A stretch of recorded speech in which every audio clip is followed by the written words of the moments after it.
Hello, hello, hello. Welcome, welcome, welcome. Come in, come in, come in. This is Tamika's Den. I am Tamika, okay? And this is We Own the City, y'all, all right? We are getting into season 1, episode 2, all right? Part 2 of the craziness, right? And so this show is good, yo. They are bringing the facts. They are breaking it down. It's a little triggering at times, but it is real, all right. And I'm liking how they breaking this all down. We kind of connecting all the dots because last week we didn't really know what some of the players was, what they was doing, and we kind of started out this episode basically with crazy behind Jenkins, okay, still being a narcissist, still acting like kind of king of the world type thing, right? Y'all don't know who y'all messing with. He's still saying that, you know, he's saying that they got the wrong guy. He's gonna make this call. They better hope he's not missing his son's game, because if he missing his game, it's gonna be some hell to pay. And still being cocky, right? And they saying that they're transporting him for court, right? And so it's like this officer that's escorting him, he don't give a damn. He don't want to hear about this, right? He just want to do what he got to do and take him where he got to go, and that's it. But they take him to this room and he's sitting there and he's basically banging on the table because he's sitting there, you know, like in other words, you know, how dare they make him wait on something, right? He wants somebody to come in there and talk to him right now, okay? Not now, but right now, all right? And they are paying him dust. And so it's definitely going to be interesting seeing him. And we kind of get his backstory, right? They go back and they show us how he was as a rookie coming in, and how green he was, right? And how he was literally being taught from the time that he came in that what you learned in the academy, okay, all of those different classes you took, throw all that out the window because it doesn't work that way out in the real streets, right? And that's true. I mean, even me working security, working home health aide, nursing assistant, nursing for 20 years, what they taught you in the class is not how you was once you was inside of there doing your job, right? Even security, and me having officers and people in the military, and my family, my friend being a cop, my best friend being a cop. This is very true, right? They do tell you this. So I love that they're being real. And I think we can, you know, apply that to most jobs. But at the end of the day, if you're a cop, it's certain things that we are still not expecting you to do. And so right off the back, as him being somebody new coming in, you know, the guys like throw all of that stuff out the window. That's not how it is when we out here on the streets. At the end of the day, it's about them meeting these quotas. It's about them making arrests. You know, the more arrests they make, okay, as this lieutenant comes out and talks to them and gives them the speech once he meets the guy that he's going to be working with, first thing out the lieutenant's mouth is, you know, the more cops the more arrests you make, the more they stop shooting each other, okay? This is their so-called excuse for, you know, just being able to arrest a whole bunch of people, right? And so basically, at first we seeing Jenkins coming in like, oh, sir, and the guy's telling him, you ain't got to call me sir, okay? Call me by my name. And he's saying, you know, he need his coffee before they go out or whatever.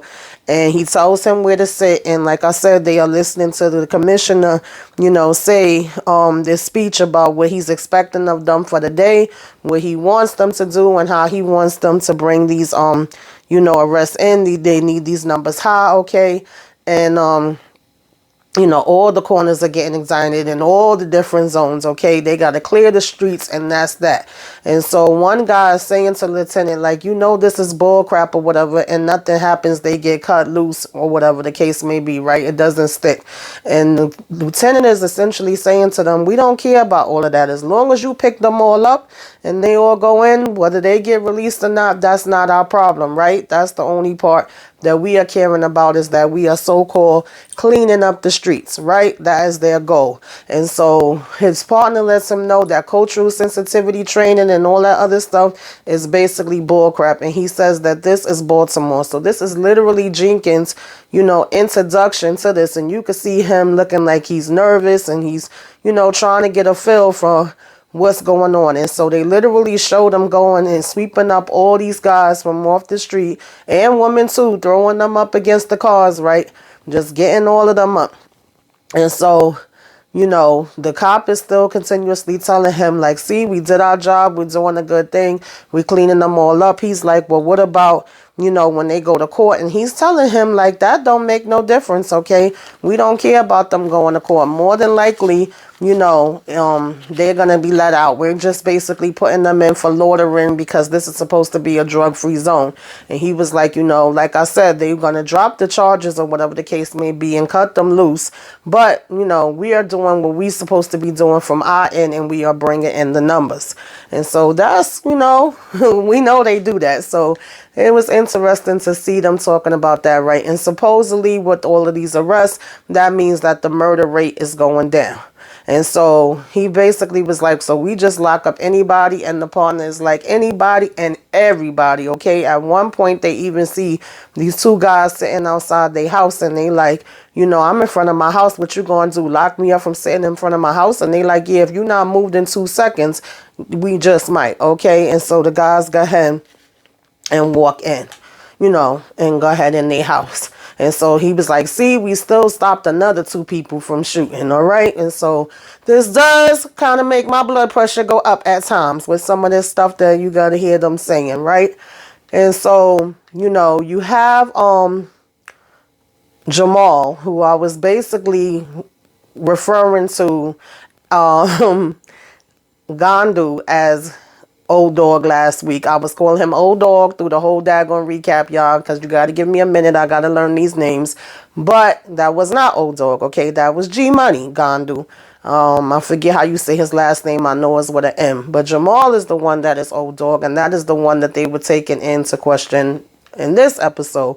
And Jenkins sees him in the hallway and is basically yelling to him, be quiet. I haven't said nothing. All this is a walk downtown for me. He's like, oh, yeah. He's like, yeah, we got to keep it quiet. We got to stick to our guns. If we don't say shit, then they can't do shit. All right. And as soon as he gets in the room, the FBI is basically telling him that he can't lie.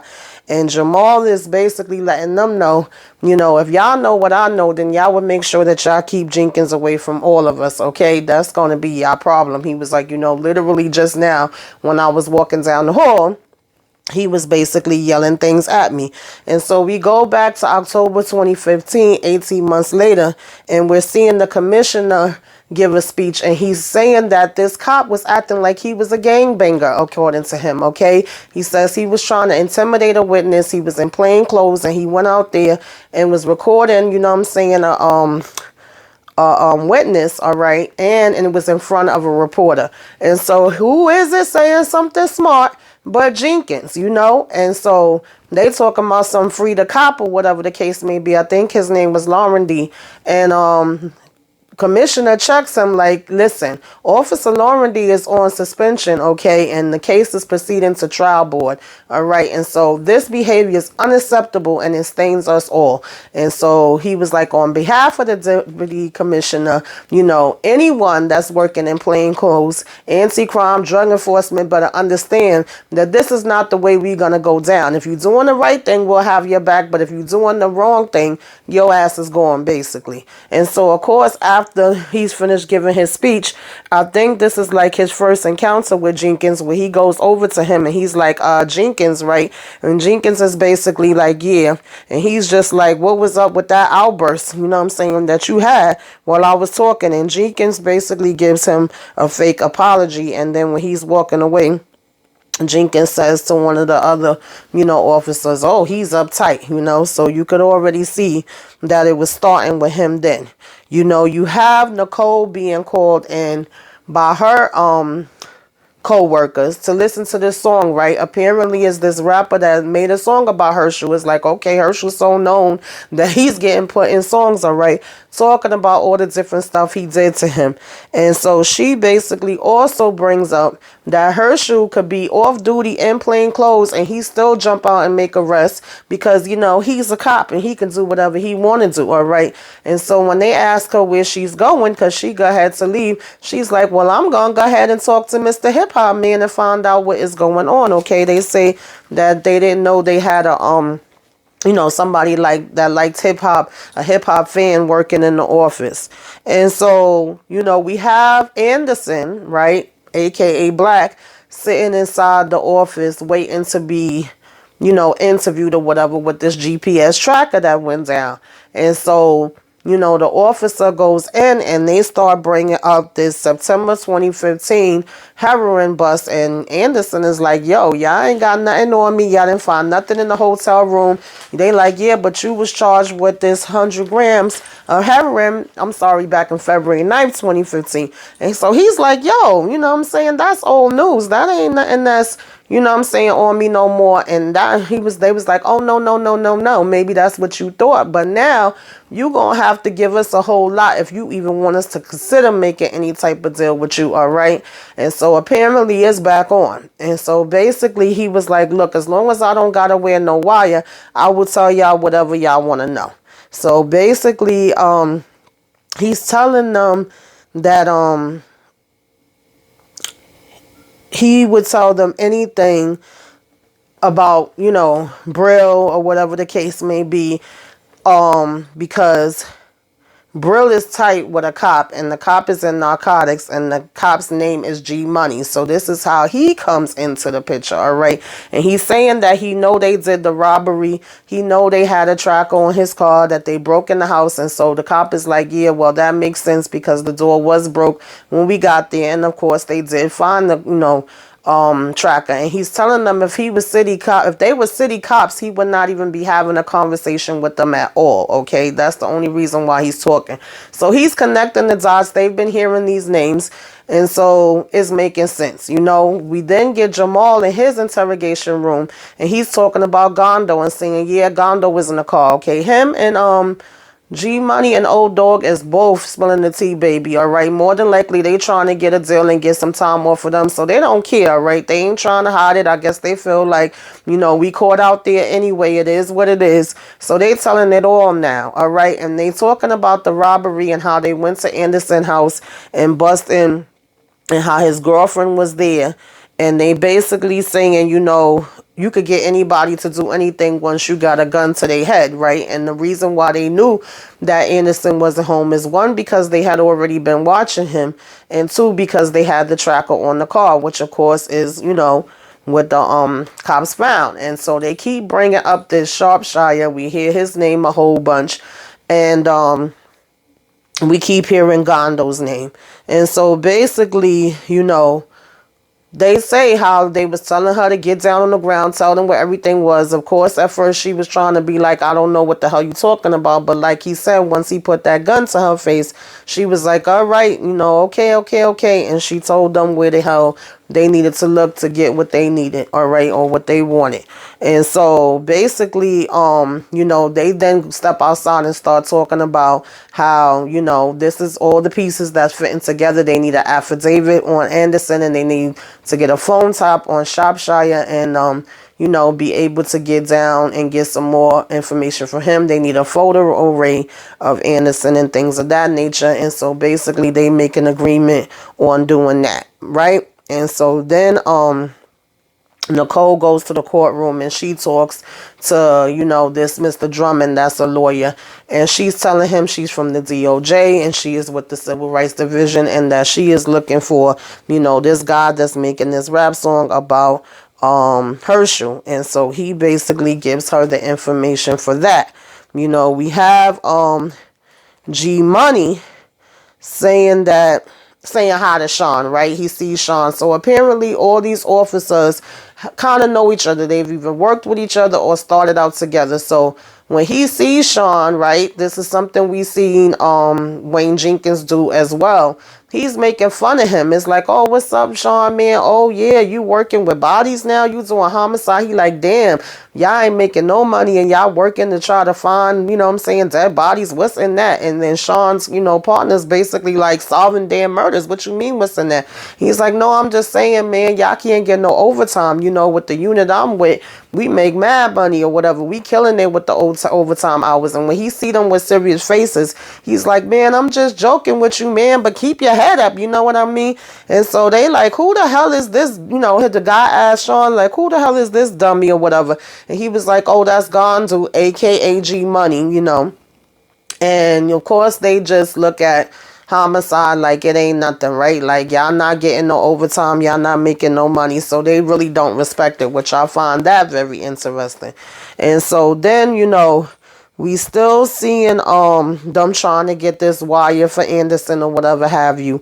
And we're also seeing, Jenkins going on a tour with his partner, seeing how it works with the arrest reports, right? And how they sign these waivers. And once they get one of those waivers and they agree that they're not going to sue the city or whatever the case may be, then the freaking charges get dropped. And this is a regular routine that they doing, y'all, just arresting a whole bunch of people, even though the charges is going to get dropped because it's bullcrap. I mean, if that ain't some funny stuff, I don't know what is. And apparently they even get bonuses and pay overtime and extra money or whatever have you for getting these extra arrests. So that also is very interesting. You have the cops going in and giving an update about Anderson, where he testified to about the fact of the second tracker, which they're very interested in. They're saying, this happened weeks ago, and yet nobody has came forward, and these trackers are not freaking cheap, okay? And they like, yeah, that's real interesting. Have they not came upon this, none of this other stuff would have came out, right? And they're saying how Gondo name keeps coming up, and Sharpshoe keeps coming up, and all of that kind of stuff. And so, of course, this is getting their interest, and of course now they are willing to approve them for this wiretap, right? And so there's a shooting, and they put Sean on it. Apparently, this is going to be his first murder by himself, as a detective. And so he tells the Sarge that he's all alone, and apparently the Sarge told him he had faith in him. But Sean was like, he got faith in me, but he don't know me, okay? And so we see Sean go and look at this, body, and it looked like it was a young guy. He didn't look that old.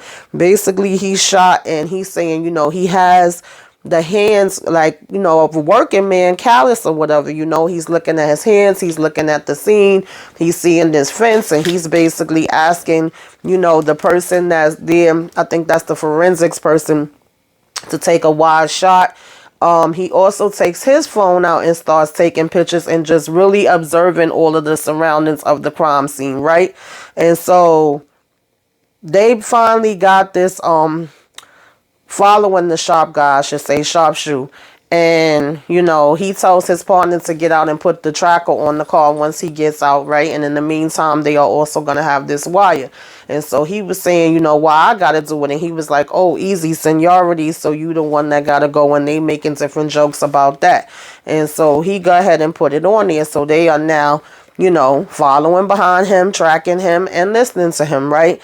And so they find out all about G Money. Of course, they get the call from him to Sharpshoe. They also find out that they could tie him to the gun trace unit. So literally everything is starting to spill out now, right? And the guy tells them that most times it's basically, like luck that you find somebody, right? It's not because they're going to try their best to be as careful as they could be. But the one time that they slip up is when you catch them, and that's luck. We have Sean talking to the victim's mother, and, that got shot, and her saying that she heard the shooting, that they've always been kind of taught to, go and kneel down and hide behind the corner and the fence and all this other stuff. And that she basically saw Kendall in the alley.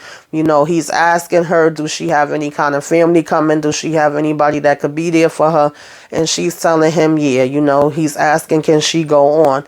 And so he basically was like, I noticed that the fence was partially completed or whatever the case may be, and then we go ahead and, like I said, we hearing, them listening to these, wiretap calls, right? They finally got the access to it, and now they are just trying to see, where this is all going to lead to and what they're going to be able to hear. The first call that they got was basically some chick talking about, she want her sugar when she get back. He ain't playing no games. And at first the cop makes a joke about that, saying, oh, she's talking about cocaine or drugs or whatever. And then he's like, I'm just joking. And he basically clicks on, that this is a non-pertinent call, which means that they cannot listen on that because they like that's just his girlfriend, trying to make sure that she gonna be able to get some. All right.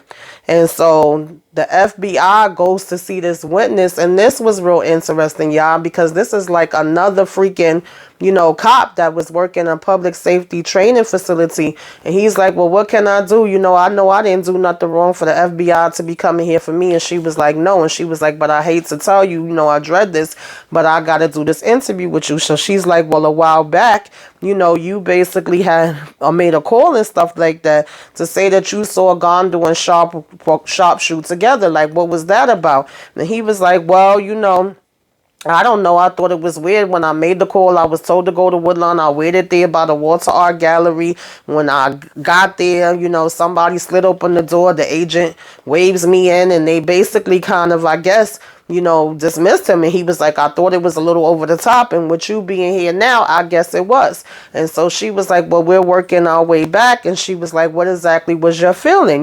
He said something happened with Gondu now.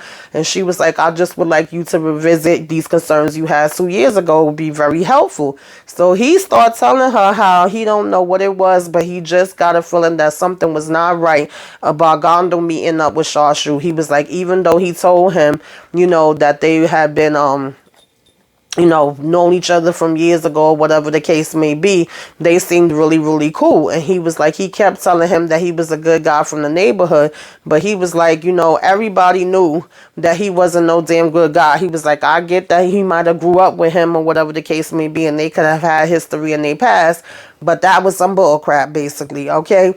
And so he was like, I knew that Sharpshire was moving weight and all of that kind of stuff.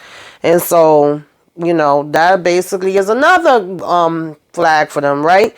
And so here you have the Sarge coming in, checking with Sean and basically telling him, oh, what's going on? How's the case going? Your Vic was a civilian that was a family man and he was gunned down for putting up a fence. So Sean tells him, I think it's a little bit more to the story than that. He was like, I really don't know yet. So his Sarge talking about, well, we got word from Commissioner that they're sending somebody over from City Hall and there's going to be TV cameras there and they're going to try to finish off the fence and all this other crap. So Sean is like, first of all, I don't think that this is just about, anger management over offense. It seems like it's more to the story. But he tells him if it leads him anywhere else, then that's fine. But, as for now, you got to just keep it moving, right?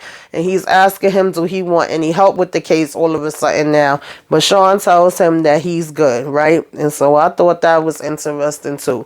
You still have the guys listening in on these calls. They finally are hearing, Gondu calling him. As a matter of fact, they basically see that is a regular pattern, and somebody else had called and was telling them this number that keeps calling or whatever. And he was like, I'm gonna check. And when he checked, sure enough, is a whole bunch of calls on the call log, okay, that is coming in from this same number. So they are able to verify that. So slowly but surely it's all coming together. He's like, well, I'll be damned. He's like, yep, that Shropshire, number all over this, okay, for the last 2 months. And so, excuse me, they say that this wire has only been up for a couple days, but they're going to make sure to keep an eye out for all of this, all right? And so, we have Nicole finally meeting up with this rapper guy, and he's telling her, things just got worse and worse for him after the song, that he don't know what more he could tell her because he already done told everything there is to tell. And she was asking him, what does he mean that it got worse? And he was like, more harassment, more charges. He was like, shit, not to mention that he's a thief. And she was like, what you mean? And he was like, I mean, he steals, okay? And he ain't the only one that does it, all right? And so we already know, of course, that her shoe is trash. So Nicole gets a call. We don't know who this call is, but she's basically just asking them how did they get her number, right? And Shawshoe finds the tracker, y'all, okay? Basically, he ended up taking the daggone car to a car shop. They done found the damn tracker. The cops basically know immediately that he found the tracker. He then gets on the phone and tells Gondu, like, I took the car to the shop and they took care of that problem. Of course, they trying to talk in code. And then they say they're going to FaceTime. And the cops is wondering, like, why even make a call in the first place? And if you could FaceTime and that they couldn't track that or whatever the case may be while they was doing that. And the guy basically says, we got lucky. Okay, he got sloppy and stupid and we got lucky. So basically they are just helping them solve their case at this point. You know, you have Sean go back to the house and his reporters all around, just like the chief said. You know, he walks over and is talking to this guy, gives him his card. You know, they start conversing about how he's keeping his car and, you know, how he take care of it. And he's telling him he don't see cars like that. He's asking him how many kids he have. You know, the guy says he have 3 and then Sean says he have 5. And he was like, oh, you got me beat. And, you know, he's just, I guess, trying to make him feel comfortable and say, if you hear anything, if you know anything, you know, here's my card and give me a call. And the guy's just kind of looking at him as he walks away. So Gondu makes a call, but in the call, he basically says, I don't even know who I'm talking to. If I tell you this man ain't funny, I don't know what. So even when he hangs up, they laugh and was like, seriously, I don't know who I'm talking to. Like, you gonna call somebody and say that? You know, you have Nicole go meet this officer. That's who we find out is who made the call to her. And basically, you know, he's saying that he don't like the way they've been policing, okay? He been complaining about this forever. So now that he knows the DOG is there, you know, investigating, I guess he basically wants to take the time out and talk to them, okay? And he pulls this paper out and says that this case in particular, excuse me, y'all, has bothered him, right?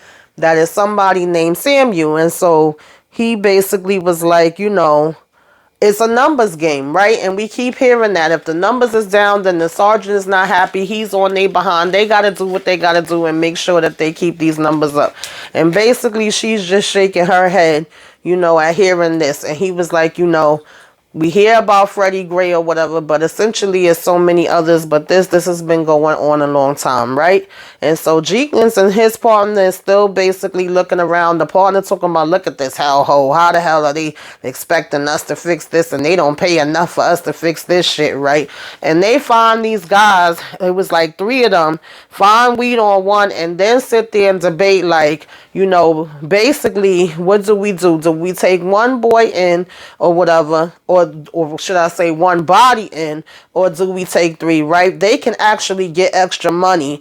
And he's asking him if he wants the extra coin, yes or no. Now, by the time the bus comes to get the rest of them or to pick them up, honey, it was way more than 3D. I think it was about 6. So now Jenkins is basically all in, part of the program, going with the flow and the way that he is basically being taught. You know, we see Jenkins spending some private time, whether it was with friends, family, or whatever, going to some gathering, and he brings these crabs along with him, and they want to be complaining that the crabs is too small. He basically gets in his feelings like, yo, this cost me $40-something. Nobody gonna eat it. It's gonna go to waste. It looks like his wife is telling him, don't worry about it. Don't let him get up, you know, let it get him upset.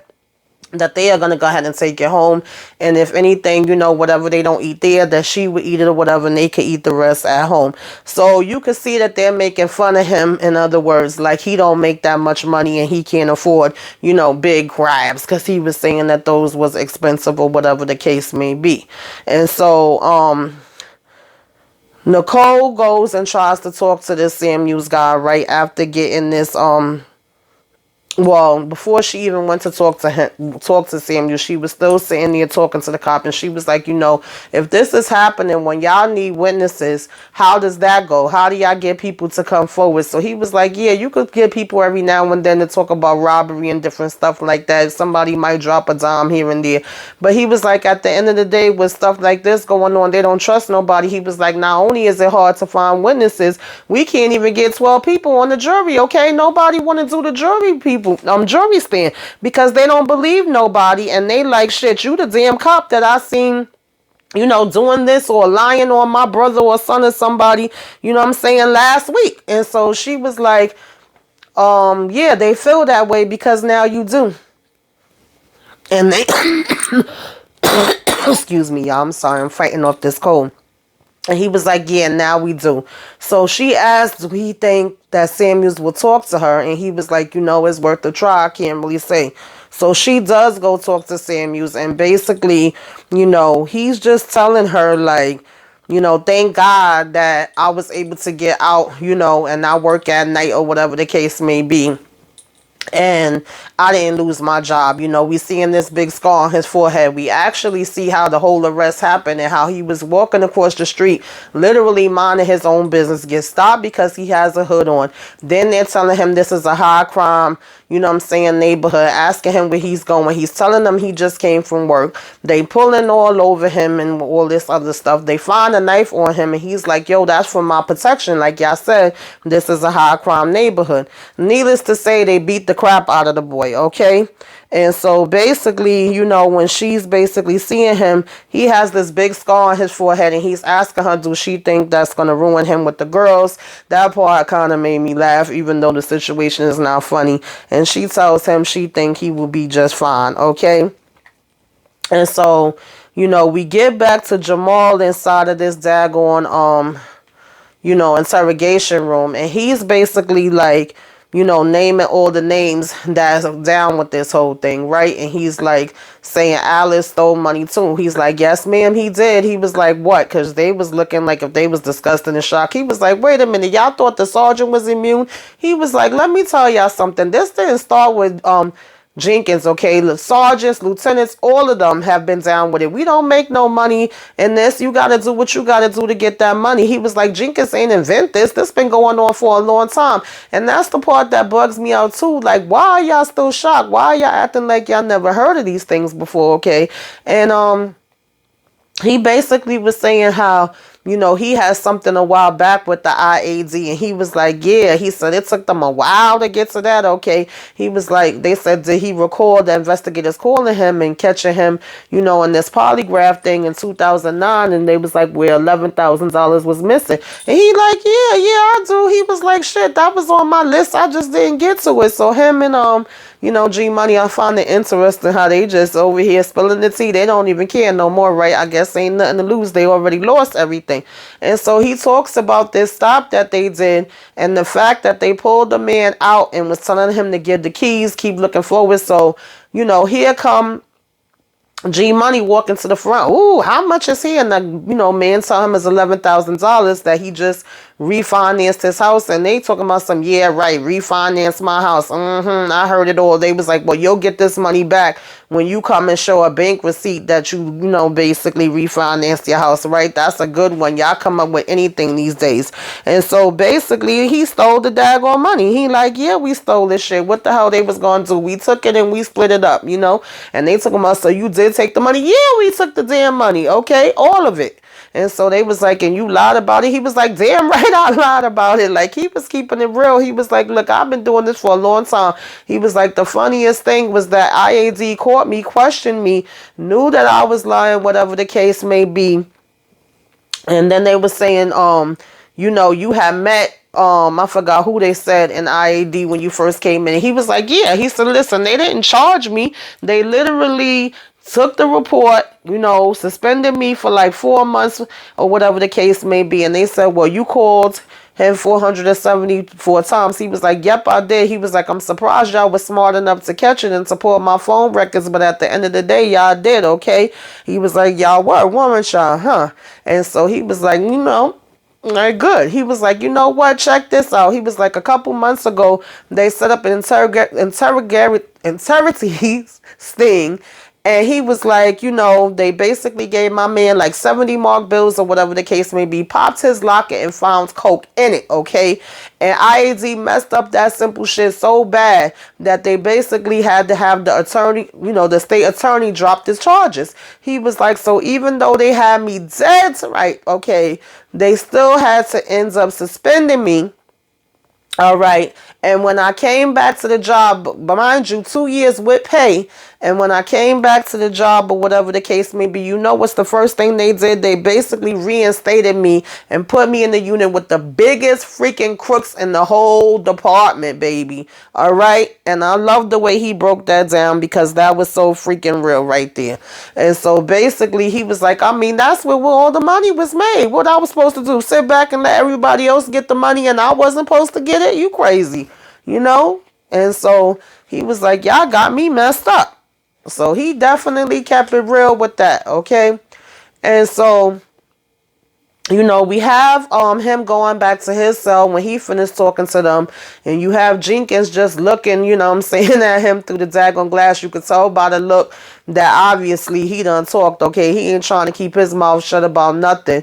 We actually see where it was a whole bunch of cops that was in a fight, and Jenkins got called to the scene. And when he came, he thinking he coming and helping and hitting the perk, but really he was hitting one of his fellow officers with the damn baton and gonna talk about, I didn't know it was you because you was wearing Jordan while you ain't got on, your state issue shoes, okay? And so he gonna talk about, well, just blame it on the damn perp that they was arrested, okay? Charge him not only with loitering in a drug-free zone, but charge him for failure to obey, resisting, and hitting an officer. I say, ain't this about a bitch? I'm telling you, baby. Grind me. And so, of course, we going back and forth, and we seeing Jenkins in his cell or whatever. And we literally see it transform, right? He's now the officer that's been there for a minute, and you have a new recruit coming in rather, and he's like, you Yang, oh, you could call me Tim, and he's basically like, okay, I'm Jenkins, you're gonna ride with me, I'm your FTO, and he's giving him the same speech and the same breakdown that officer gave him when he first came in, telling him to sit in the same seat that he sat in, and forget everything that you learned in the academy. All of that is bullcrap. This is Baltimore. So we see how the cycle keeps going and going and going, because each new officer that's coming in is being taught this, right? We have Nicole finally coming face to face with Herschel, right? She literally finds him in this bar that he's at eating. She introduces herself. He gonna lick his damn hands because he was eating some wings, and reach his hand out to shake hers. I think she shook it, honey. I wouldn't have shook that damn thing, right? And so she's telling him she's from the DOJ. She's from the Civil Rights Unit. He's like, yeah. I got you. You the guys that come here and tell, police how they supposed to police in Baltimore, whatever the case may be. But it's finally nice to meet one of you guys. Like, I heard about y'all. And so, of course, he's asking her if she want to make a drink. He's being nice, nasty, right? How they do it. And so basically she was like, well, I thought it was about time that I met you, and get some insight. He's asking her about what, and she was like, you have a real impressive number of complaints with IAD. She was like 46 by my count, but he tells her it's only been one sustained. And she's like, well, do you know why Baltimore cops be having so many complaints or whatever the case may be? Well, he asked her that, and she was like, no. And he was like, because if you want to do your job, then you're going to have some complaints with doing this job. And so she was like, so what are you saying? He was like, I'm saying that these complaints are unsustained because these criminals, have been doing a crime for a long time. And that's all I have to say, okay? Other than that, I'm done. And he started yelling at somebody down, at the other end of the bar.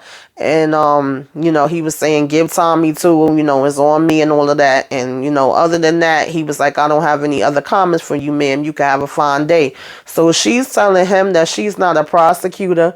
Okay, she's not coming after him. She's basically trying to learn about the city and the police, and so that she could write up this report. This is not a criminal investigation. And he was like I said, ma'am, goodbye. Okay, have a great day, right? Have a Coke and a smile.